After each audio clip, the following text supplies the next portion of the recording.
sales over the phone, you have to achieve these 4 things. 1, authority. 2, knowledge. 3, you have to be communicable. 4, well, this is an African thing, but it's really, really important. You have to show maturity. And you have to achieve these 4 things in the first 10 seconds of your conversation. The sole aim of any organization is to make profit. So whether you like it or not, directly or indirectly, you are involved in sales. So if closing sales over the phone is something you would love to learn, you definitely need to keep watching. Welcome back to my channel. This is Rural Exit with Uyime Ajifo, where we are all about being better than where we came from. When making sales over the phone, the first most important thing you need to establish is authority. The person on the other end of the phone needs to understand or believe that they are speaking to someone in authority, someone who can make decisions, someone who, well, has the last say. So this goes beyond the regular customer service training. This goes beyond, hello, my name is Uyime, how can I be of help? Now this goes beyond that. That is the typical customer service training. This has to do with the person on the other end of the phone knowing and understanding that you are given the best deal it could ever get. When you're talking over the phone, because you can't see the person you're talking with, your other sense organs are heightened. So your sense of hearing goes a little bit further. You hear people say, oh, she was rude to me. Oh, she was acting nonchalant. How did you know she was acting nonchalant? Based on what she heard. So you have to sound like someone in authority. You don't necessarily have to look like someone in authority, but you have to sound like someone in authority. You have to sound like someone who has the final say or who is capable of giving the best price. The second thing is being knowledgeable. Before you pick up your phone to close sales, you have to know your onions. And let me give you an example of what happened to me recently. So I went shopping for some clothes online and I found this retail store. I reached out to their customer representative and I sent her pictures of the kind of dresses I want. And out of like 6 dresses or 5, they had just 1. The rest were sold out, not in your size, sold out. Honestly, I was already tired and I was about to take my leave. But the customer representative did something very remarkable. She said, you know what, let me send you some pictures of the dresses we have available in your size that you would definitely love. That was not what was remarkable. What was remarkable was the dresses she sent me were in the same line with the dresses I sent. So they were not the exact same dresses, obviously, but they were in the same categories, which is very important.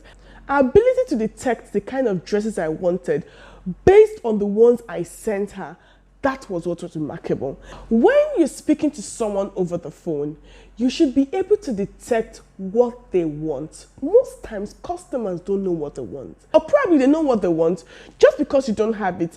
It's your job to make them believe that what you have is actually what they want. If I'm going to a makeup store, because I'm not so much of a makeup person, I'm really not a product person. I don't like to try new things. I know what I want. When I go to the store, I pick what I want and I'm out. So if I go to a store and what I want is not there, the next thing for me to do is to get out, right? But a good salesperson who is knowledgeable should understand my kind of person, that this person is not really a makeup person and she's scared of trying new products because she's used to one particular thing, okay? Now, it's your job to find out why I love or why I'm loyal to the product I came to look for. And then it's your job to prefer solutions by giving me other products that will do way better or something similar still in my price range. And it's your job to convince me, oh, now I get it. You love this powder because it does this to you. We have another product that does something really similar or something better, and it will give you this kind of tone. It will give you this kind of feeling. That is, I may not necessarily want that product. I want a particular kind of result. So if another product can give me that result, it's your job to be knowledgeable about the result I want and give me a product to render that result. Do you understand? Let's keep going. Number 3, you have to be communicable over the phone.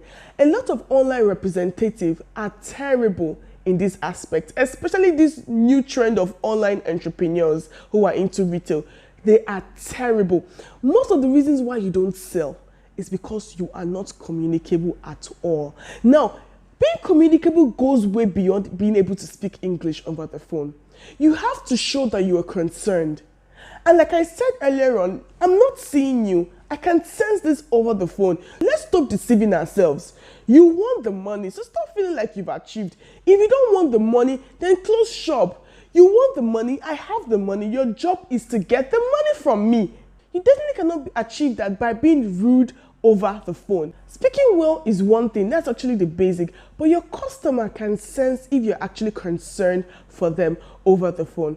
That's the first one. The second one, which is very important, I want you guys to listen to this. If you didn't listen to anything in this video, listen to this. If a customer calls you and tells you your product is too expensive, tell him you have other clients who pay more. I don't understand. In that conversation, who lost and who won?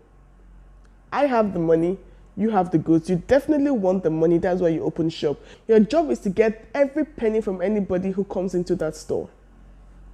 Very simple. You cannot achieve that by doing that. Now let me teach you how to achieve that. Let's say you sell wigs and you have a customer who comes into your store. Take notes, before a customer comes to your store, they already have a budget of what they want to spend. Now let's say your wig is 40,000 naira and a customer comes with, let's say, 25,000 naira or 30,000 naira, and they tell you, oh, your wig is expensive, it's way above my budget. Your job is not to say, no, our wig is not expensive. You've lost that customer. First thing you need to establish is concern. Oh, I understand things are really hard. 30,000 is actually a lot of money, and I understand what you're saying. With that, you're relatable with the person. The person knows that their money is not worthless, okay? Now, the second most important thing is you need to change the conversation from price to value. Now, watch this. Ma, I really understand that things are really hard. I totally understand that. But you see our wigs, it's original and authentic. In the next 5 years, you will still be using this wig and it will still look the same way.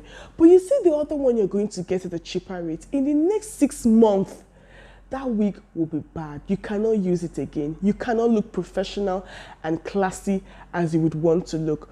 And another thing you need to understand is that the dollar rate will not be the same in the next 6 months. In the next 1 year, it won't be the same. If you decide to buy another wig, because the one you're going to buy will definitely be bad in the next 6 months, you're going to be spending more money. So if you're looking at a longer span, our product is actually more cost effective, and that's why we are always sold out every time, because people who understand financial management always come to our store. They buy wigs that they can use in the next 5 years, because once the dollar goes up, the price will definitely go up.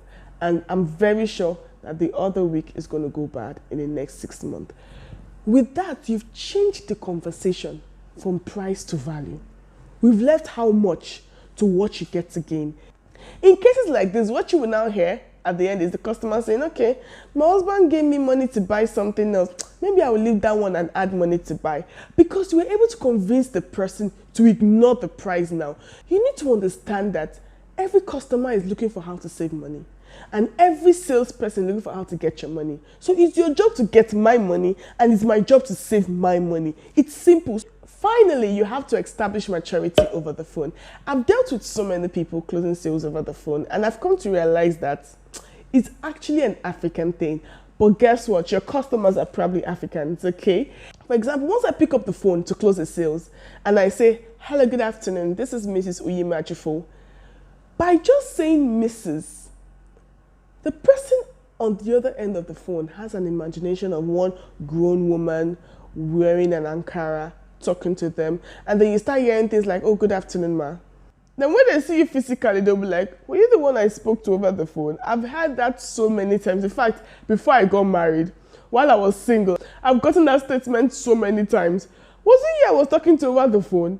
Because of the way I sounded really matured over the phone, it's important for you to establish maturity. People want to believe that the person they are talking to over the phone can handle what they are giving them. So if you're closing sales in thousands or millions, I don't want to close sales with a child. Africans love to believe that, you know what, the person I'm talking to about the real estate business is a grown-up person, it's not a child. So you have to establish maturity over the phone. Don't laugh when it's not necessary. Don't use a tone that makes you look like you're sleeping. The aim of that is to make the person on the other end of the phone understand that you're capable of handling any financial discussion that will be taking place. Thank you for sticking with me to the end of this video. I hope you learned something valuable today. Don't forget to tag a friend and let me know what you think in the comment section below. I would really love to chat with you. And if you are new, please scroll down, click the subscribe button, and welcome to the Rural Exit community. Till I see you next time, keep being better than where you came from. Bye.